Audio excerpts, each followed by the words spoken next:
ქართული დიორიტი ექსპორტზე გავა და მის განვითარებაში ჩაიდო 10 მილიონ დოლარამდე. ამბავი ხდება აჭარაში, ხულოს მუნიციპალიტეტში, სადაც მოპოვებული ქართული დიორიტი, როგორც მოგახსენეთ, გავა ექსპორტზე.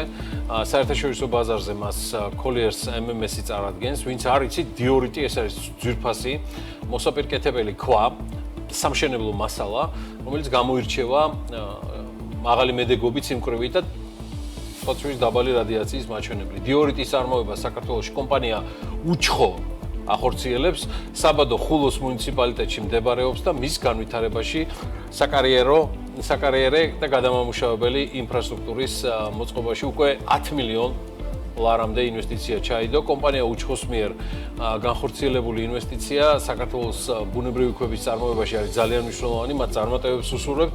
დიორიტი აქამდე ადგილობრივად არ წარმოებულა, რაც მას სრულიად ახალ პროდუქტად აქცევს, როგორც შიდა, ასევე გარე ბაზრებისთვის და მისი მაღალი ხარისხიდან გამომდინარე, ჩვენ ველით, რომ ის ძალიან სწრაფად მოიპოვებს ადგილს საერთაშორისო ბაზრებზე და გახდება ერთ-ერთი მნიშვნელოვანი საექსპორტო მიმართულება. სხვა შორის ეს დათქმა აღნიშნა ჩვენთან საუბარში მაია ზავრაშვილმა, რომელიც Colliers MMS-ის მმართველი პარტნიორია. ორი სიტყვით გეტყვით Colliers-ის ამ მიმართულებაზე. Colliers MMS-ი ბუნებრივი რესურსების კონსალტინგის ფარგლებში აქტიურად აფართოვებს საექსპორტო მასალების პორტფოლს და კომპანიაში აცხადებენ, რომ დიორიტის საერთაშორისო პოტენციალი და ქართული ბაზრის მზარდი ინტერესები მას მნიშვნელოვან სტრატეგიულ რესურსად აქცევს, რაც ქვეყნის ბუნებრივი მასალების ექსპორტის კუთხით სრულად ახალ შესაძლებლობებს ქმნის. ცნობისთვის, საქართველოსთან მოსაპირკეთებელი ქვების ექსპორტი Colliers MMS-ისა და ზოდი ჯგუფის თანამშრომლობით 2023 წელს დაიწყო და დღემდე მოსაპირკეთებელი ბუნებრივი ქვების